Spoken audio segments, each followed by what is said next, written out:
Welcome to On the Chain. This is Jeff here with co-host Chip. Chip, What is what's up, going on, people? Chip? There you are, man. Hey, so today, Ripple XRP cryptocurrency. You guys know where it's going. Everything is just going up and up and up, So it is XRP time and it is Flare time, SGB time, and every other crypto asset that's out there. The thing is that the investors and the builders are saying yes, and some of the Fudsters out there that are trying to tweak regulation are trying to say no, but it's not going to happen, Chip. Not We're going to gonna beat happen. him You back. ready? We are. If you're ready to kick this thing off, I'm ready. I am Go. ready. Welcome to On the Chain. Guys, before we get started, why don't you, we don't do this in a while. We're getting started this new week. Drop in your city, drop in your country. We'd like to go through it, see where everybody's coming in here from tonight. And Jeff, what a wild ride it's become. Bitcoin Awesome. ever so slowly just tearing it up into the 60,500 as I'm checking here. It did eclipse 62. Nice. It's been kind of hovering there, but 60,000 seems to be a comfortable position for it. We got ETH sitting at 37.50, ever so inching its way to the big old 4K. And then, of course, XRP. We used to call it our favorite stable coin. Now it's doing a lot of movement, and it is at the time of this 109. So it's crazy.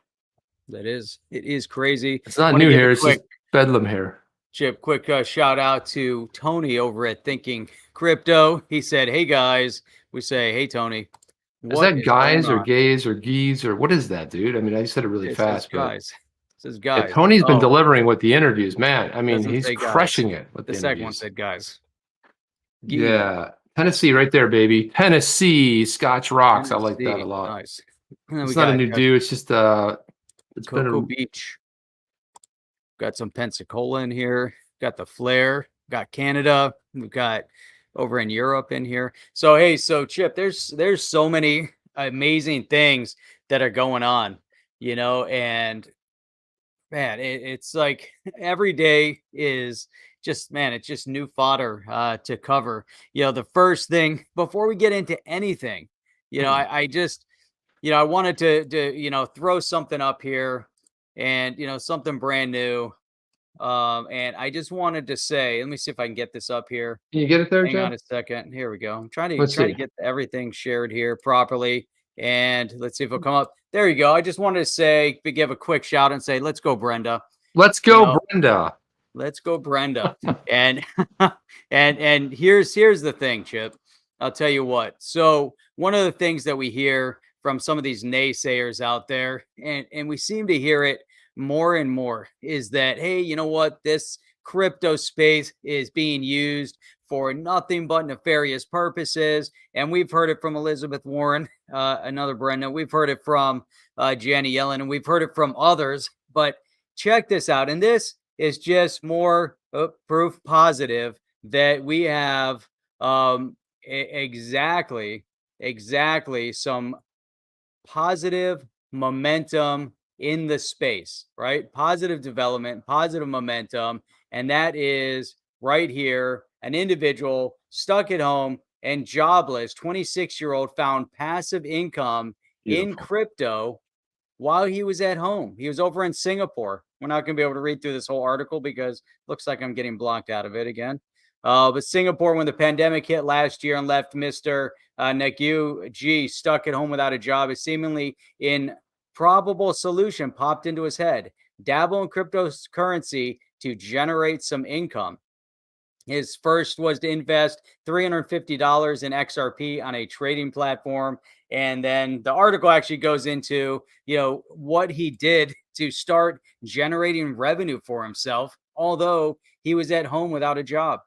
And it really is amazing when you start seeing individuals like that. And the stories are endless, right? There's people within our community here. There's people all around that have similar stories that have generated revenue while they're at home utilizing crypto. And we know James Rule XRP earning in XRP. So I just wanted to, bring that to the attention right away. Thank you for that, Jeff. Well, that's the thing. That's really, I think, what you're like, well, what's this all about, right? What's the whole attack on crypto? What's the attack on DeFi? Well, I think we're starting to get an understanding of what it's all about, Jeff, because what they don't like is they don't like the little guy. When I say guy, I'm talking about guys and gals and everybody, but they don't like the the fiefdom earning. They don't want you making money. They don't want you living your life because you're not smart enough to make your own decisions.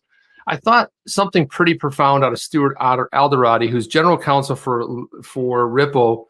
This tweet and this statement sort of kind of sums up where we are at the state of what's going on with the SEC, because, more delays, crazy stuff going on. It's turning into a circus, right? It really is. So when we look at Stuart Alderoty, it's like this statement right here. I kind of feel like this right here is a good way to sort of frame the show. He says every litigator will tell you it's always the defendant, never the plaintiff, asking you to delay proceedings. Why would any plaintiff, let alone one with unlimited resources, play the delay card?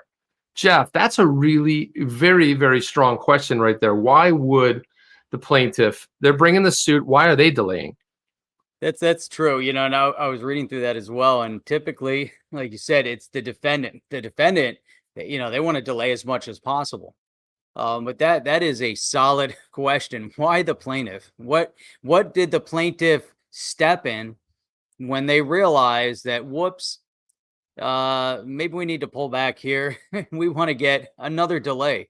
They seem to be upsetting the court too, because they keep requesting delay after delay. What are your thoughts on that? Well, like at some point, this is a federal case, right? I mean, at some point, the judge, I think, I'll be honest, I mean, when you've asked 3-4 times to provide stuff and they didn't want to provide stuff for the in-camera review because they're citing that it's, what are they saying? I forget what the words they're using, but it's proprietary or it's not essential, whatever the language they're using. It's kind of pathetic because they've been asked to turn it over, but they're holding, firmly on the whole thing of like, no, this isn't necessary. At some point, I would expect the judge to not really want to deal with that and maybe sort of react. I don't say she would like lash out or anything, but a federal case, you don't mess around with a federal case and a judge. This isn't some like little willy-nilly like local court. It's a federal case, has long-lasting implications about what happens with this case. So it's going to be interesting to see, but Judge Torres, I wouldn't want to go up against her. I really wouldn't. Judge Netburn, no. I don't think either way. And they're very savvy, Jeff, when it comes to cryptocurrency. And it's kind of like when we had Jeremy Hogan and we had John Deaton on here. And it was one of them was saying that when her very first go around, she kind of wasn't 100% familiar, but as the hearing started going, sort of really kind of like got her legs and started asking really intelligent questions. So I don't know if this bodes well for the plaintiff in this case. And you're not making fast friends. Just because you're the SEC doesn't give you any special privileges. I know that some might think that in the SEC, but this is a case. It's being tried. Well, right now we're in discovery and preliminary right now. It's not these are just hearings. But if the judge asks for something or grants something or grants an order, you best comply, because usually that doesn't go well. Yeah, it's a good point. Was there, Joe's asking this one, if there was any update on the emails that they were ordered to deliver by Friday? I don't think so. I didn't see anything either, unless something slipped by me, but I don't think they're doing what they're supposed to be doing, man. I really, honestly, I just don't think that it's going that way. And again, when I look at, Charles Gasperino, which is on Fox Business, but he's also a fantastic writer as well. He writes for the New York Post. He put this out here right here, and I kind of love the way he frames this as well. Let me throw this back on the screen. So this is a tweet he put out. He says, Clayton, Gensler behind looming overregulated crypto disaster. Of course, he picked two fantastic photos, right? Because when you're going to tell something negative about someone, you don't picture them with the suit jacket. I mean, Clayton looks crazy town there with the eyes, and Gensler's talking about MIT. I went to MIT. Well, what I see here in this picture, though, I see Gary Gensler talking and Jay Clayton laughing at him. I don't know. He's like looking over at him. He's like, what kind of stuff are you smoking over there? In the Garlinghouse meme where he does like this, he was on with your boy Palm, but he was like this.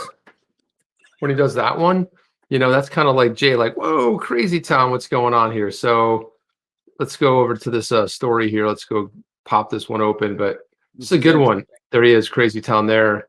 And it says a private meeting between then Securities and Exchange Commissioner Jay Clayton and newly minted professor at the MIT Business School named Gary Gensler appears to have set the stage for this misguided course of crypto regulation we see today.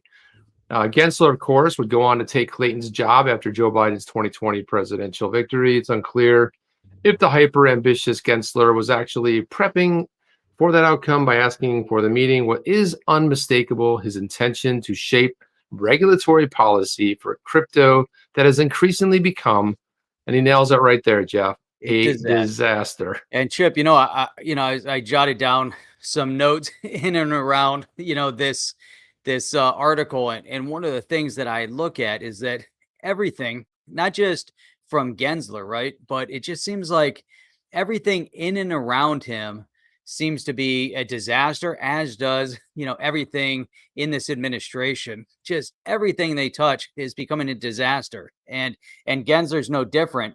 Now, Chip, as you're going through this, I thought it would be interesting for people to think about an idea here that he was at MIT. As far as I know, Gensler's not an attorney, and he's heading up a legal body here, as far as I'm concerned, a governmental body that oversees the Securities and Exchange Commission. I mean, that's his role as the chair of the SEC.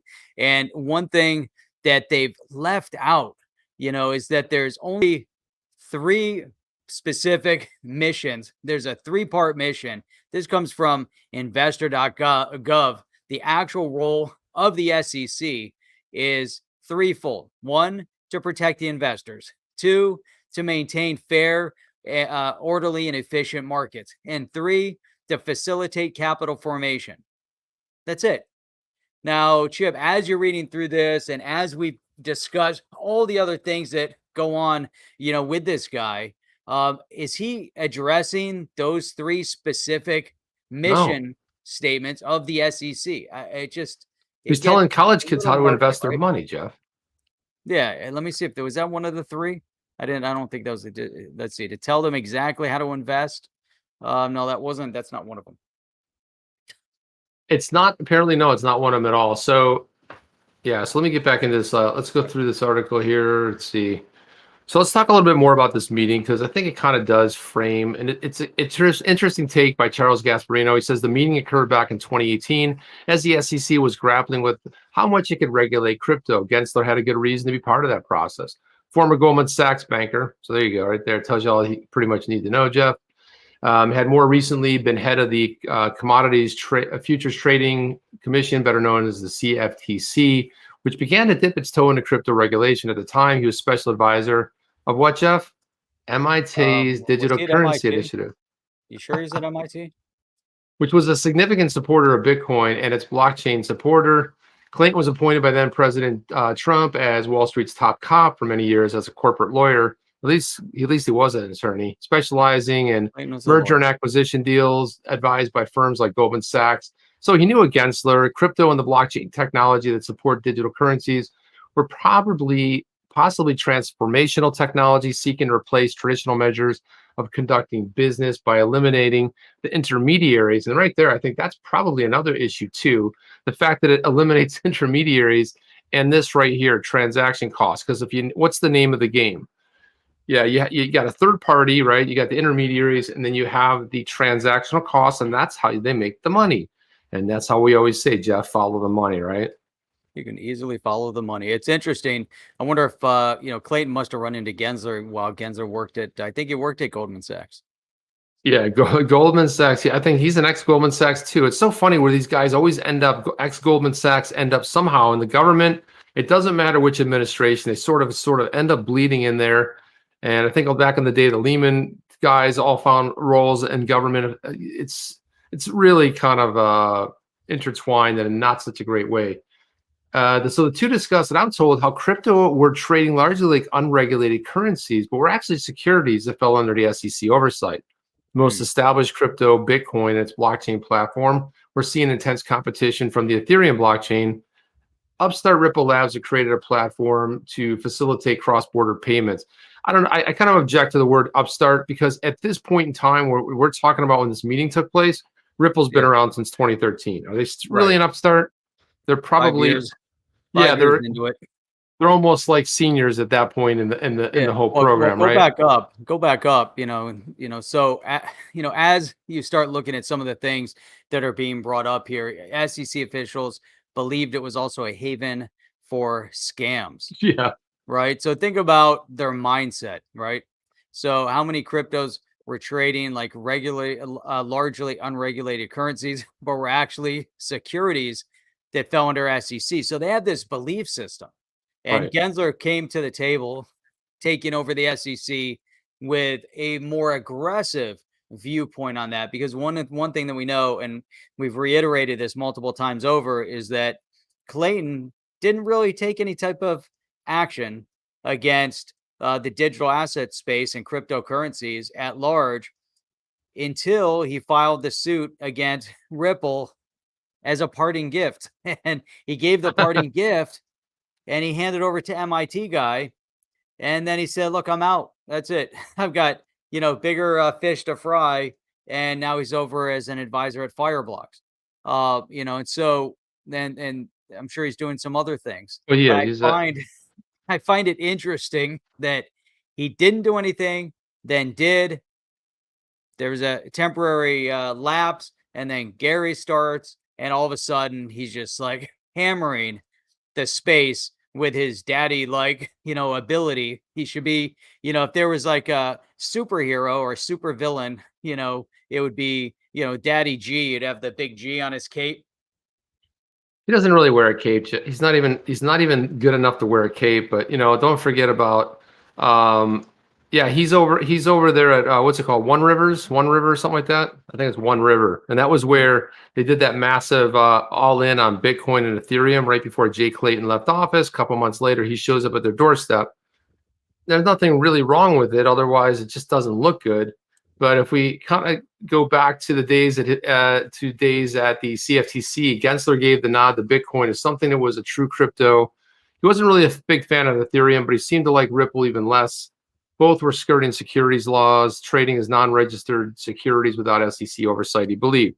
Now, the funny thing is we had that dust up between the CFTC, and what we're going to talk about a little bit later in the program is what the CFTC is creating more havoc for Gary Gensler and a ruling that they made about Tether, right? So basically, a big one. Yeah, and I think that right there, I think is going to be has a massive implication and it's going to make it tougher and tougher for Gensler to continue when you got other government agencies like the CFTC viewing crypto, or at least what he would call a value stablecoin, even though he's trying to... He's making it up. He's trying to turn it into a security through terminology.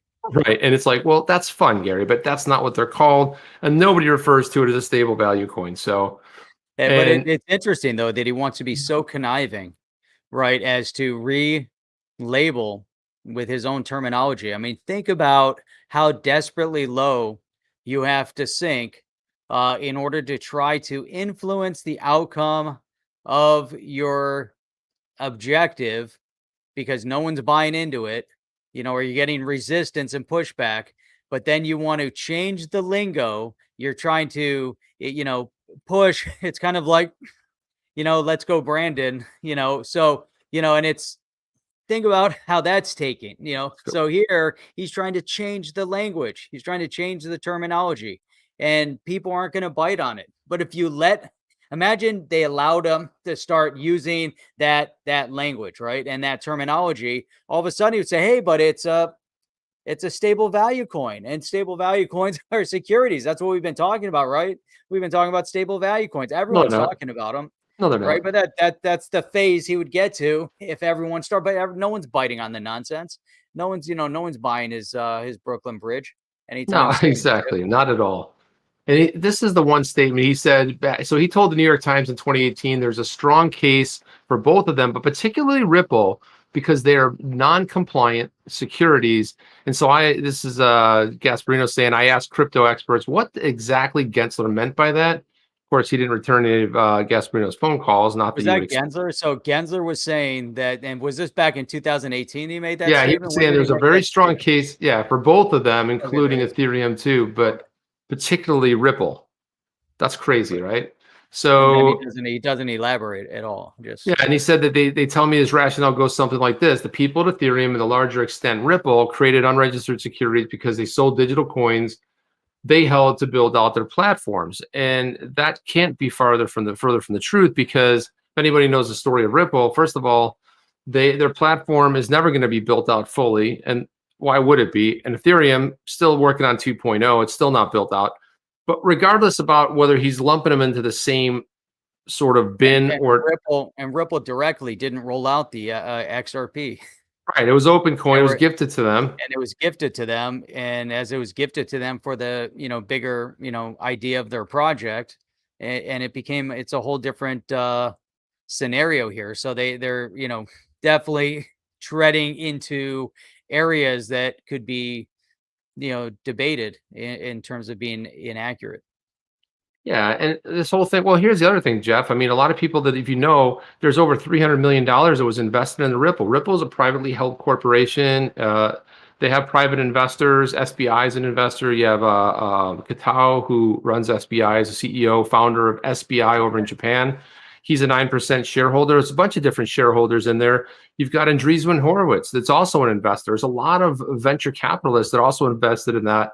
And what he's saying is, well, they're using the coin to build out their network. Well, here's the other thing. What people don't know too is that when a bank, when Ripple's setting something up for a lender, now do we know? We don't know how much they charge, but there's a setup cost. Software carries, it costs money. Yeah, you're going to get small transactions and everything, but you got to put the infrastructure. So if you build in the cloud software and you connect the rails and you start doing all that, they get paid for the build out. It's just like any software vendor does. There's always some sort of a setup fee, an ongoing fee, and then there's like a transaction fee. Again, we're not privy to what the numbers look like, but they're not using the coin to build this out. They're using clients to build it out. So this is another kind of a misnomer. And Gasperino continues, for many in the crypto business, this remains regulatory hair splitting at its finest. For Ripple, it was a huge blow to its business model. Within 3 months of the Clayton Gensler sit down, Bill Hinman, chief of the SEC's corporate finance unit, appeared to channel at least some of the Gensler's thinking. In speech that would have a significant ramification for crypto, he said neither Bitcoin nor Ethereum were securities. He made no mention of Ripple. And didn't he say something at that too, Jeff? If I'm remembering this correctly, we kept mentioning we think this and we believe that. It's just it's really stepping into this murky area again. Between professional representation, professional opinion versus personal opinion. But you could take it a step further, that this is also the battle between the SEC and the CFTC, because there are already statements from the CFTC, from FinTech, from other organizations within Capitol Hill that were reflecting on these digital assets as not being securities, and so it's an interesting dynamic that we're facing right now. And I think it's even more interesting when we start looking at what just happened to Tether with the CFTC, because like you said before, it's opening up a whole different avenue of discussion, because right now the whole discourse has been over the stumbling blocks of the SEC and heavily focused on Gary Gensler's opinion. But then you could really debate here if Hinman's statements, like you said, if he's referencing we and he's invited somewhere to speak because he's a representative of the SEC, and then Gensler comes out and says these are his opinions. He holds the belief that such and such, right? He's the one that has the belief that XRP is a security or a crypto. That's his opinion, and he's stating it as opinion. So it doesn't become SEC fact. A likely story. Right. Yeah. Jeff, two really good comments here that I want to kind of get some creative thought here. So Jeff Beach says, I think Gary Gensler wants to delay the lawsuit further out to have time to regulate these exchanges into his model, so no one can buy and sell at a reasonable volume. Then there's this one too by Lee Sains. It says, first our government prints us into $28 trillion debt. Now they want us to run crypto into the ground. I wish Hester Pierce were the head of the SEC instead of Gensler. That's in bed with Wall Street. And it's so funny that these are two interesting comments here. Any thoughts on these comments? I think Chip, I think they go, they're spot on, especially this one from Lee. That one from Lee. Yes, we're seeing the government spiral out of control with ridiculous amounts of debt. We're also hearing officials coming out talking about how we're coming out of a recession. And the last I checked, we were not coming out of a recession. That this past year was not a recession. So now they're trying to spin the increase in prices because of a recession. I don't even know how they come up with this nonsense. I guess the more they say it, the more people believe it. Hey, we just had a recession. We're coming out of we're not coming out. We had the greatest economy in history up until about a year ago, and then the whole world went into chaos. It wasn't because of a recession. Now we're facing inflation. Inflation is serious. Gas prices have doubled. I went to fill up my tank today, $4 a gallon. Had I filled up in Miami last night, it would have been $4.20 a gallon. 285 at BJ's, Jeff. How much? 285. But I got to go with 93. So sorry, I'm kind sorry of for your luck. stuck. But that's good because the cheap. Still, it's like 315. 320 though. 315. Man. So look at this statement here. In 2015, the Ripple and the Department of Justice reached a settlement that XRP is a convertible digital currency and that Ripple is a transmitter of XRP registered with the Department of the Treasuries, right? So then you also have that the CFTC also has they fined Ripple. And again, so here's two regulatory bodies. They're saying that it's not a security, it's a commodity, right? Or a currency. And there's another really solid one here. Let's see. This is from Michael Guzlian. He says, I would be shocked if the SEC doesn't dismiss this case and refiles again, which would drag everything out for another year, well into 2023. They will drag this out. So that's an interesting thought. Dude, Chip, that's the thought that nobody wants to think. Right? Way to go, Michael. Thanks for throwing it out there, Mike. No, it's true, though. It's true. But it's true, and others have brought it up. But if they decide to withdraw from the case, basically, they have that chance to refile it. They could, they could. That could be super detrimental to the entire argument. Now, the question is, would Gary Gensler do that? Is there a possibility that he might not be in that position come 2023? Is he going to want to continue pushing this forward? Does he have his sights set at a much higher position like Treasury Secretary? And this is just his stepping stone. But Chip, that could be detrimental overall. I mean, it basically just prolonged the inevitable. No, it could. Thank you for that, Legendary. Legendary says it's impossible to look at any government official and not find corruption. It's synonymous, right? We're overdue for a serious house cleaning. Hopefully more people will wake up. And I totally agree with that statement. And I wanted to jump in this. There's one line as I was reading this before, Jeff, that kind of made me laugh. And it's just the positioning of the words. Maybe it's not funny. Maybe it's just funny to one man reading it named me.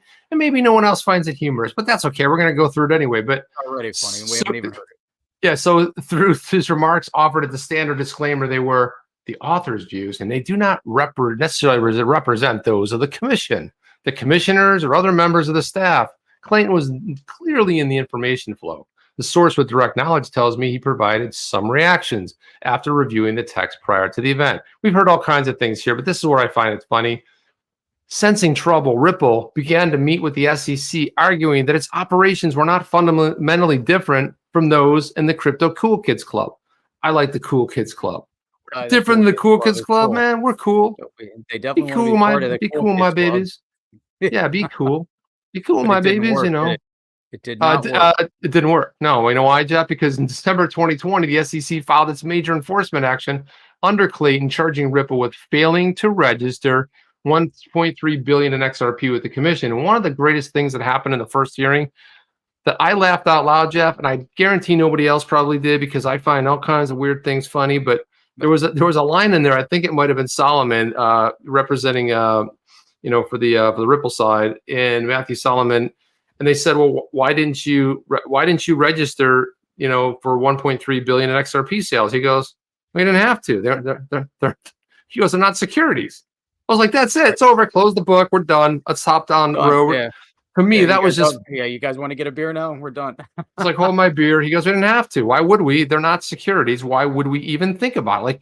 Like you didn't register. You should come see us. You know, anytime Gary Gensler says, if I'm Gary Gensler and you're like a new crypto upstart, I say, Jeff, it's Gary Gensler from MIT. I taught at MIT. Can you come in and see us? We just want to talk to you about registering your security. Well, I'm okay with that though, because I always travel with my crowd, and so when my crowd, this is what my crowd sounds like when if he ever did that, this would be my crowd right here. Go, Gary, go! Go, Gary, go! Go, Gary! Well, if you got your crowd, as long as you have your crowd with you, he go. As soon as you go, like, as soon as you said, like, yeah, I might come in and talk to you. Boom, there's a Wells notice, future enforcement. You're going down the tubes. He's like, hey, you want to come in? Gary, look out your window. Look out your window, Gary. They're not here. Oh, wait, it should be like this one here, Chip. Look out your window, Gary. Look out your window. All right. Yeah, it's a long article. We don't have to get through it, but you know, he gets again. He comes out. I want to just this sort of like get through this, but he says, you know, I'm dubious that some possible conflicts are the root cause of the regulatory morass, but I'm highly confident there's got to be a better way to oversee something that could be the next internet. Boom, and I would a big statement right there. Right, and this is what I like. This is one of the other statements that I think really kind of makes it up, because he says, hey, there's there might be some possible conflicts. Doesn't say there are. He just says there might, Jeff. And I kind of tend to agree with that line of thinking. And there's some more supporting stuff here that I'd like to pull up with Mr. Gasperino. Hey, before you pull him out, I just want to give a shout out to John here, because he was saying that wanted to know what we thought about blockchain backers' prediction of Bitcoin topping very soon, around 70 to 75,000. If that happens, XRP could miss the alt run, basically another alt run, because of the SEC case. Now, Chip, we're seeing Bitcoin running back up.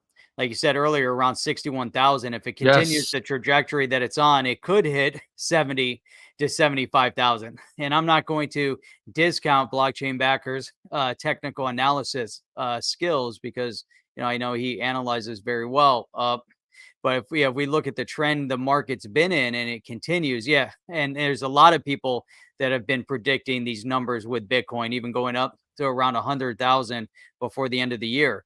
Now, if that happens and we see an altcoin run up, do you think that XRP is still, trapped like a deer in headlights with the case, or does it operate separately from, like we always say, that good news, bad news, XRP doesn't respond to good or negative news with Ripple, but XRP did, or the XRP community did seem to, or not the community, but the XRP token price did seem to react when the SEC filed suit, because that is not Ripple. That is the SEC taking a very aggressive action against the digital asset and making statements against the digital asset that directly influence the digital asset. But what are your thoughts? Does it separate? Does it move? What do you think of John's? Well, I would say this too. I mean, blockchain backer has been pretty effective in calling stuff. I don't think it's a wild.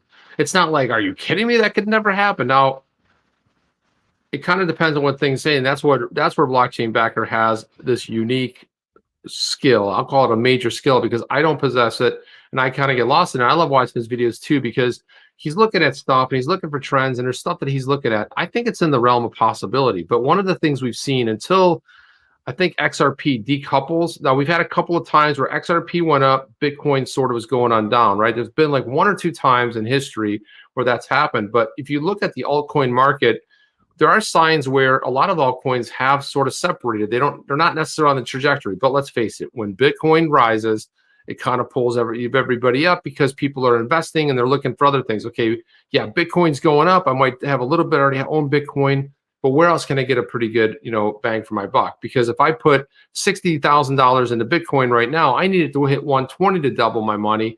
If I'm around $1.06, $1.07 for XRP, I only need it to hit 215. At the all-time high is 385. That's a real easy sort of a mark where you say like, sure, or let's say you might go with something else like like an H bar, right? You're going, okay, so that was just sitting at 12 cents before it hit the 30s. It might hit 90 cents. I can 3x my money. And I think when you look into it like that, that's a big deal. So we have to kind of see what happens there, Jeff. Good point. All right, there's a couple big shout outs here, and there's one from Rob XRP, and then there's another one here from X Supercar. We'll get there in a minute. But Johnny Crypto, if there were a compensatory compensatory component to the Deaton lawsuit, wouldn't that force the SEC to provide clarity and prevent them from dismissing the case? Yeah, I don't know, man. I mean, I don't even know. It's hard to say. I mean, one of the things that I like about what, Deaton has done is he's given voice to, I think it's 45,000 plus. And again, this is everybody around the world. And I think if really everybody jumped in, it would be such a staggering number. It would be overwhelming. But the fact that Gary Gensler ignored the original one, it's kind of, I don't know, Jeff, what are your thoughts on that? Because it's hard to speculate what might happen. I don't know if it forces the SEC to provide any sort of clarity necessarily. But again, I kind of feel like the whole idea of the lawsuit is that they could have come out and they could have pulled like what Hinman said in his speech, like, well, we don't think that today's, even though they look like they did an initial coin offering and they raised money, but that was a long time ago. And it seems to me like it's more decentralized, where XRP, could they say that? They might, but I think the whole idea is the use cases. And one of the things in Deaton's suit that's very prevalent is the fact that he mentions the use cases which have really nothing to do with Ripple. It has nothing to do with their software, nothing to do with anything to do with them, and it's completely independent. And I think that's a very strong point right there. So nice. I like that. And I just want to, pull this one up. We're going to go down a couple more here. But XRP Panic said, Gary called himself. I get this call from Gary, and Gary's like, hey, Jeff, can you come in and see us? And I'm like, what? Like, who is this? Is this Gary? He's like, yeah, it's Gary. And he's come and see us. I'm like, what? Who? There you go. The old meme. And then, of course, let's throw this one up there from XRP Supercar. Boom. Thank you for that. Beautiful. He says, I don't know if they think they're safe thinking doing all this to us. They destroyed someone, the whole savings, the future. Do you think he can pull the trigger and not worry living at the white shoe players? Look out. Don't play this game. The crowd is bigger. Jeff, that's a lot to unpack right there. Might have to read it once again there so I can sort of see where we're at. Want to go through it once there, Jeff? I'm reading it. Oh, read it out loud so we can hear it, Jeff. Gotta read it in my brain. I have to get through. It's a lot to unpack. I don't know if they think they're safe thinking they're doing all this to us. They basically destroyed some of the whole savings, the future. Do you think you can pull the trigger and not worry living the white shoe players? Look out. Don't play that game. The crowd is bigger. I don't understand it, Chip. I'm not really sure, but I think there's a lot of angst in there. I think he's calling out the elites is kind of where I'm reading into it. Do you think he could do it to us? Because they basically erased the market cap. They killed a lot of stuff around it, and they killed a lot of the investment around it. So I think that's kind of more or less the theme of where XRP Supercar is going. Do you think he can do this to us? Do you think he can erase and pull the cart? You want to talk about a rug pull. They rug pulled us, Jeff. They basically took away, and also they created this sort of pseudo, oh no, Ripple, don't go near that company because that's associated with XRP and that's bad. And I think that sort of narrative they created is really, really bad for. No, good.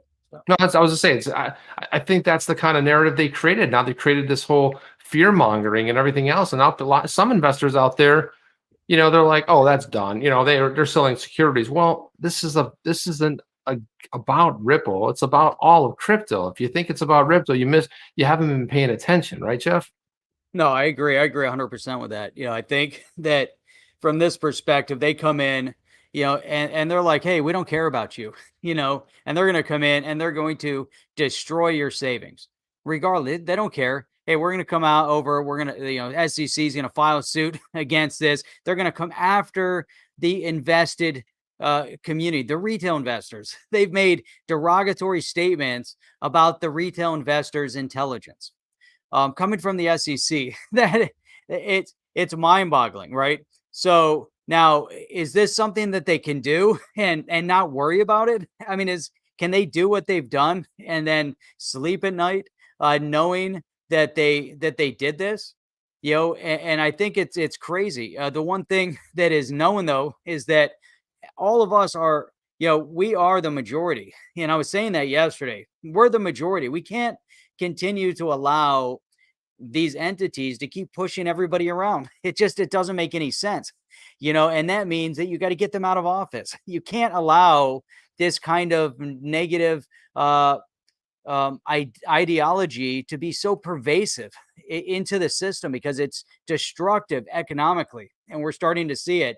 And I think, you know, to your point and what XRP Supercar is mentioning as well, is that they did it regardless. They don't care, you know, and this guy doesn't care. This guy over there, you know, Daddy G, he's going to do what he's going to do regardless. I think it's bad. So XRP, I was just saying, it's messed up. Right. The community got screwed. This is America. And that's exactly what they've done. That's exactly what they did. You know, they're just, they put the big middle finger out to all their retail investors, and they're like, screw you guys. You know, you're on your own, and we're going to do what's good for us and our cronies in the brick and mortars. And that's it.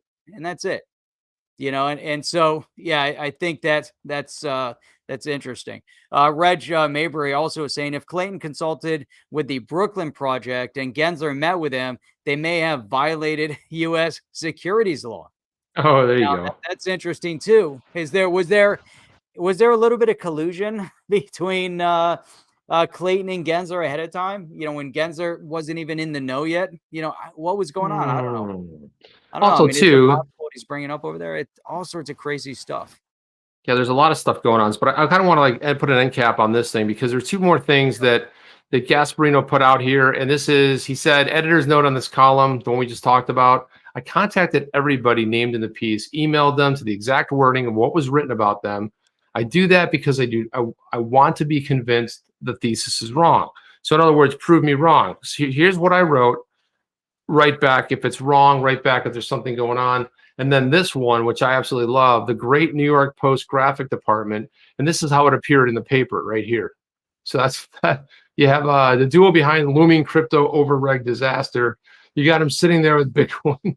You got you have Gary Gensler on the left side with his right hand over all these supposed Bitcoins, because they got the Bitcoins floating out of it. And then you got on the other side, Jason sitting across the table is Jay Clayton, looking bored as hell like he always does. But there he was, the Bitcoin. So this is good. This is good. You know, you can take the graphics and sort of kind of spin them out there. I thought that was great. And then another one here. Here we go. This one was retweeted by Mark Phillips, which caught my eye. And Mark is going to be co-hosting on Tuesday night. Love having Mark in here. He'll be in here. Cardano is trading at about double of its all-time high with the last bull run. Without the SEC's investor protection, XRP would be around $6 right now in comparison, which would make it a market cap of about $281 billion instead of $53 billion.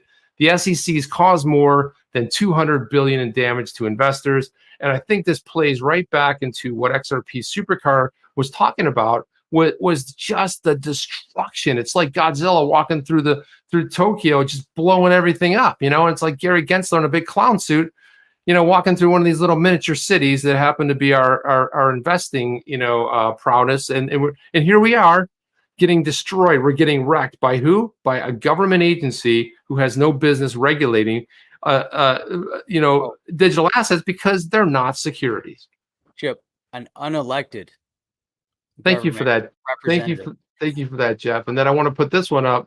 This was pretty cool too. So CryptoJay says Judge Torres denied the motion to intervene, although granting amici status on the grounds that discovery in this action has already been extended, and the court is not inclined to permit further delay by granting intervention and prolonging discovery.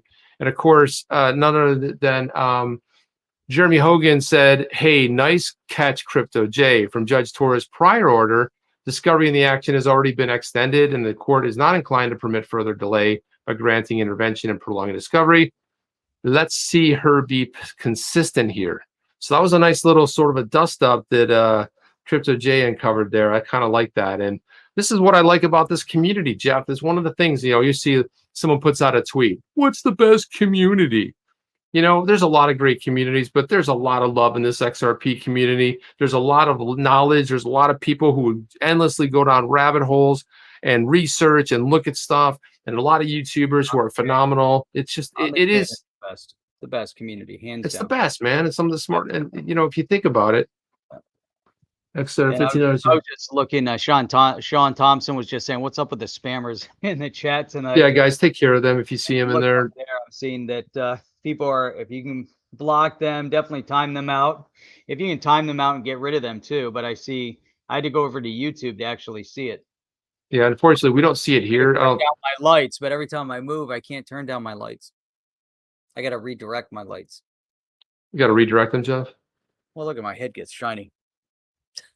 Jeff, so look at this. Michael Arrington, who left San Francisco and now lives down here in Miami because he couldn't take it anymore. Yep. He put up this tweet right here, and it's like, there you go. On the left, you have the IMF World Bank. It's the famous tweet of the girl yelling at the cat. And then you have the IMF World Bank on the left, and on the right, you have El Salvador, and you got the cat with the. Wait a minute, what happened to my? Was I not sharing it? You were sharing our. Oh, sorry about that. My bad. Sorry. So here it is. IMF World Bank. You got the meme of the woman pointing and yelling at the cat. That's the IMF World Bank yelling at the cat. Who is El Salvador with the Bitcoin, the volcano power, and the Bitcoin eyes? Just boom, right back at them, right? So that is fantastic. They have so much animosity towards seeing a successful implementation of the digital asset space. So we could talk all we want about the transaction and cost. They don't care about the cost of transaction with Bitcoin over there because they're using volcano power. They don't care about the power cost and everything. They don't seem to, Jeff. But overall, though, is it the most efficient? It's not really the most efficient solution, right? There's obvious, much better solutions for the monetary system. If you want to keep store of value, you want to back it. Hey, Bitcoin is great, but El Salvador took the plunge, and they're starting to see more and more exchange of dollars and their regional fiat currency into Bitcoin. All they have to do is log into CoinMarketCap or CoinGecko, and they're like, holy crap, Bitcoin was like 30,000. Now it's 60,000. Had we put our assets in there, we would have doubled our money. They're looking at the value increase, and the president of El Salvador doubled down on it. He's like, he's going to increase the value of his economy if he can push more of his citizens over to Bitcoin, just like John was asking earlier about blockchain backers, what his thought process is through the end of the year, going to 75 plus, others saying 100,000. If it's at 60 and you get El Salvadorians putting their assets, putting their money into Bitcoin, it goes up to 75. They're all loving life. They're like, holy cow, we're making money. All of a sudden his economy's flourishing and his people are doing great. And then, hey, by the way, Michael Saylor is now, his holdings of Bitcoin, $6 billion right now. $6 billion. Yeah, by the way, I want to put, there was two other good comments up here back to back, which I think are good. This one's from Positive Relationships. He says, I'm processing the discussion. Is it possible that Gensler teed this up with JP Morgan? Clayton is orchestrating the master plan for bricks and mortar. Awfully suspicious with the meetings. Does seem like there's some weird planning going out there, Jeff. It did seem that way, but Clayton ran off and he's working with the crypto industry. Yeah, that's so funny. I mean, then you got Apex Crypto over here. He says it doesn't make sense for the prosecution to ask for multiple discovery extensions. Now, you remember they asked for an extension in discovery. Well, they started discovery about 3 years ago, 3 years ago, because if you read the original complaint, there was discovery going way back 2+ years, right? And they were basically agreeing to go back past the 5 years that's set there. So you look at this, they were the ones making and building the case supposedly for years. Boo-hoo, cry me a river, SEC. Hey, isn't that where Jay Clayton went to work? Cry me a river? Cry me a river, Jeff. Cry me a river. Cry me a river. Now, I'm going to put something funny up here because this guy right here, he's my new favorite follow over here. He's called Cryptoonz. He put together one of the greatest graphics of all time that I think I've seen in some time. He put this NFT up at OpenSea, and he draws like sort of in the theme of the Simpsons. So check this out. So he's got on the left there, he's got old Gary Gensler sitting there with Jay Clayton and Bill Hinman, you know, in the Simpsons style. And then on the right over there, you've got Chris Larson, David Schwartz. Look at the look Why at the David Schwartz? He's kind of like almost like a Homer Simpson. There, he's got going on if you take off the beard. He's got the not a security, and you got the ever so sly Brad Garlinghouse right there. You got the Ripple right side versus, and it kind of appropriately on the right side too, right? You got them right, you got them left. They got the SEC going there. He did sort of unburns, Daddy G a little bit. He's sort of like warmed him up a little bit. He actually kind of looks like him. This is always the dumb look on his face. We already looked at that face earlier. And then you got Bill Hinman. He just captured the essence of them. Larson's always got that sort of like, sort of like pursed lip thing. Schwartz got like, he's got the 5 o'clock, maybe 10 o'clock shadow going on over there, not in security. Garlinghouse over here, he's just like, hey, how you doing? How you doing? Huh? What's up? How you doing? Huh? Slick. Doing. And the funny thing is he's got the jacket button too, nice tie. The old, you almost expect to see like one of those little gleams on the tee, like the sparkle there. But this is one of the greatest thing. And then right in the back corner, not to be missed, this is Magistrate Judge Sarah Netburn, and she's got that gavel ready to smack. So she's like, "Hey man, turn over the documents," and well done there too. So this is a fantastic. Dude, that's awesome. Oh man, we should have brought that one up first. We could have spent an hour just talking about that. We could have, but I thought it was like kind of like a bookend there, and it's like this is the rewards the people that stay a little bit and hang out with us all the time. But these are some of the things he's done. So you can get your very own Chris Larson, you got your Bill Hinman over there, Gary Gensler, you got the Burns hands. Look at the hands. He's always doing that with his hands too. You notice that? Oh, it's great. Jay Claytons. So they're pretty reasonable right now. Maybe we should just get them all. And then the David Schwartz, there he is right there. He's got the XRP shirt on, Chief Tech Officer. And then, of course, How much are they, Chip? Well, let's do the math. It's 0.022 and an Ether right there on Polygon. No, the good one is 0.58. Oh, yeah, 589. That's important. That's 0.589. So that's at least, what do we say, $3,600? That's going to be half of that. So like roughly, yeah. That's pretty good. So these are fantastic. But you can pick up your very own David Schwartz right there.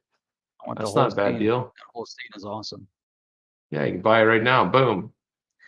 Send him some ETH. David Schwartz. We can donate. What I want to know is if I go on there to buy it and I use that 0.58 of ETH, how much is the transaction cost in gas? It's $85. Let's just buy it, Jeff. But how much is the gas fee? You can buy it with a card.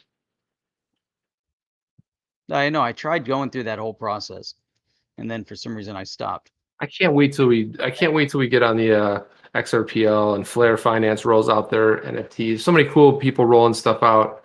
But for $85, yeah, not bad. So what's the other one at? Why was that there? Why don't they put 1,500? We might have to buy that one. It might be like 2,000. It's $2,200, Jeff. You can own that. All right, we could own it. The Cryptoonz right there. We could own it in OBRs. Is it one of one? Let's see. Is there a special edition on here? Does it say to make an offer? I don't know. I don't think so. I don't know. It's pretty big though. It's 4,800 by 3,600 pixels. Unique. Suitable. People bought it yet? Does it have suitable for T-shirts? We'll put it on T-shirts, Jeff. Sweet. All right. Nobody will buy it. No, I'm sure people will buy it. It's hilarious. We can put a little statement under it. That'd be great. That's awesome, man. So there you go. So we could buy this NFT, and then we can put it on T-shirts and sell them on our merch store. Yeah. All right. This one's a little bit more palatable right here. You can buy. We can get ourselves a David Schwartz for $85. What do you think? I think it's nice, man. The whole scene is cool, but yeah, maybe we can get a Schwartz. This right here is just this is golden right here, man. This is like just phenomenal. That's classic. That's classic. Look at that. That is just That is just super class right there. I kind of wish he had burns up against it a little bit. It's just so right on though, man. I mean, you can see who who each one of that is. Look at the look on the face. Look, I mean, totally nailed Jay Clayton. It's awesome. And even Larson's got like the Larson hair going on with the gargling house. It really is a lot of fun, guys. I mean, anyway.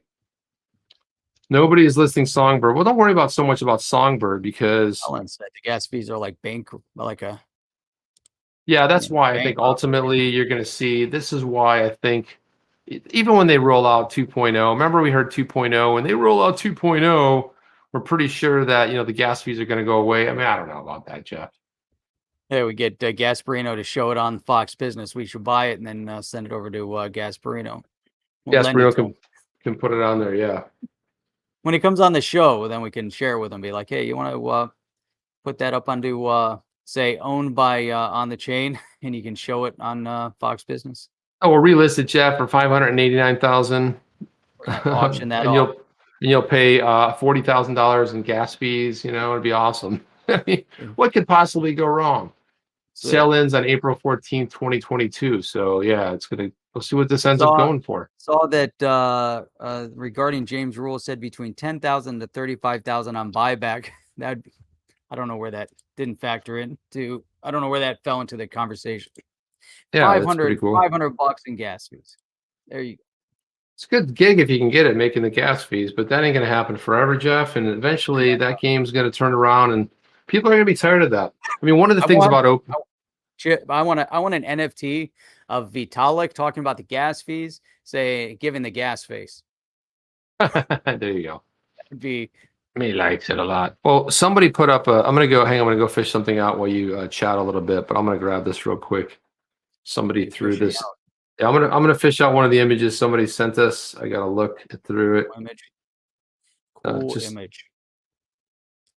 Yeah, you know that I'm trying to go through here.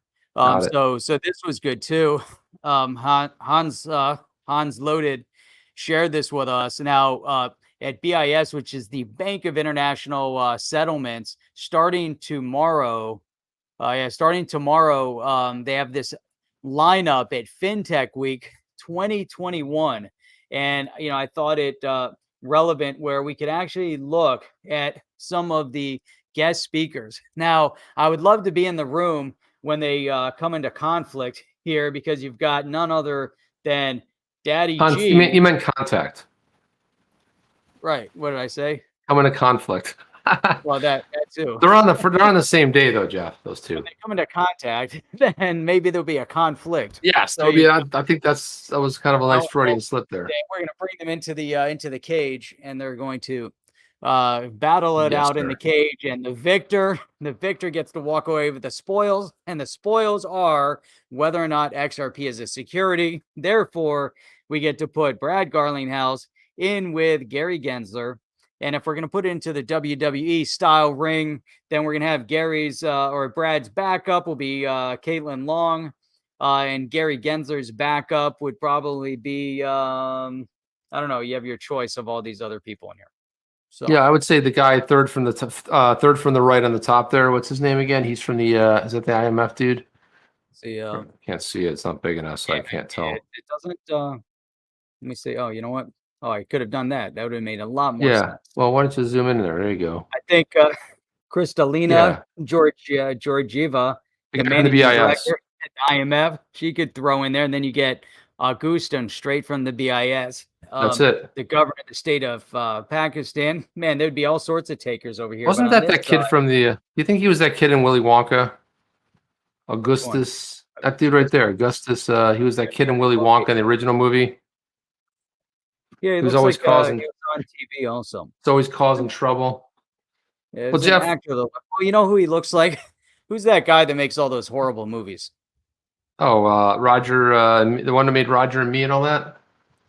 Oh, this guy right here. Michael Moore. Yeah, there he is. That looks just like Michael, right? That could be aged a little bit and deformed, but okay. I mean, possibly. Let me let's just Hans Loaded sent us this, and I wanted to throw this up because this is just pure gold right here. This is when the breaking news: Ethereum 2.0 finally ships, and you got a rather you got a 67-year-old Vitalik Buterin there. That's just fantastic. It finally shipped, Jeff. Vitalik just turned 76 years old. Man, hey, you know what? He aged pretty well. He looks pretty good, right? Still has the weird, still has the crazy hair and everything, man. He's got that same kind of look, and hey, it looks good for 70-something. Yeah, it's pretty solid, Jeff. So when do we stream, Jeff? When do we? How many days a week do we do this? Crypto Hunter's like, you guys have been talking for like an hour, and any news about XRP? Oh, did we fly over XRP? We'll have some action-packed stuff for XRP tomorrow. But we're just.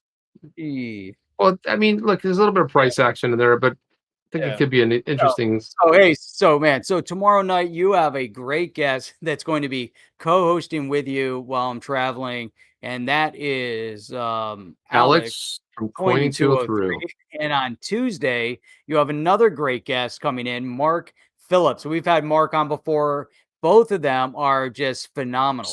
Seasoned. So, thank you. Very seasoned on the investment and very knowledgeable in the XRP and others. So I think you're going to have great conversation. And for all those that are brand new here and you haven't done so already, I highly recommend you hit the thumbs up, subscribe, and hit the bell notifier. Why? Because, it's great. But we do stream 6 days a week. Sunday happens to be Sunday tonight through Thursday at 8 p.m. Eastern Standard Time, and every Saturday morning at 8 a.m. Eastern Standard Time. Chip, yesterday we had an outstanding conversation. Awesome. Tomorrow night, Monday, Tuesday, you're going to have these phenomenal guests on. Then we have a guest coming on Wednesday with us and a guest coming on Thursday with us.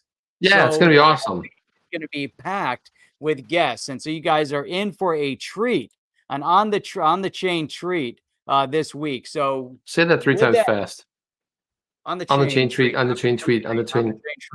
You can't say it, Jeff. It's impossible. On the chain treat. Now look at everybody watching right now. They're sitting there by themselves watching this, going on the chain tweet, on the chain treat. Yeah.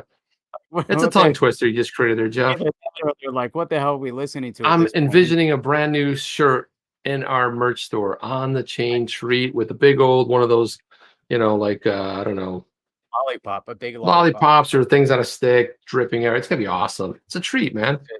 It's gonna be great. So, guys, that's all we have for you. But again, an action-packed week. Be back here tomorrow, same time, same channel, same everything, and we will light up the week with awesome crypto news, XRP, Ripple, the whole 9 yards. See you guys on the next one. Chip and Jeff, we are out. Also, before I do, I wanted to thank each and every one of you for showing up tonight. And for all the big support. And for all the major support, guys. Really make us feel amazing. Thank you for that. Especially XRP Supercar. Everybody that jumped in. John is here. John, my God. He was one of the first 100 subs. He had like outstanding. This was back in the heyday, Chip. And holy cow, John. I put up my some photography. And John was always like, hey, he always wanted, he said that it was great. He wanted to see me put more photography up way back. First 100 subs. Bam. 100 subs. Like way back, Chip. Holy it's amazing. Cow, man. Still with us. Appreciate that. That's awesome. That is so sweet. Yeah, guys. So come on back tomorrow night. We're going to do this all over again. We'll kind of do it a little bit different with fresh news, and we'll talk about stuff. And Alex is a great guy because Alex is a very seasoned guy. He's he knows his stuff. And, he's just phenomenal, and I love having him. I can't tell who's been on more. I know Mark's been on a bunch of times too, but it's going to be great having them both in there. Then Jeff's back on Wednesday. Thursday, we go to guest night. Got some good guests lined up for you. We're going to have some fun. You're not going to want to miss it, guys. So we'll see you on the next one. Chip and Jeff out.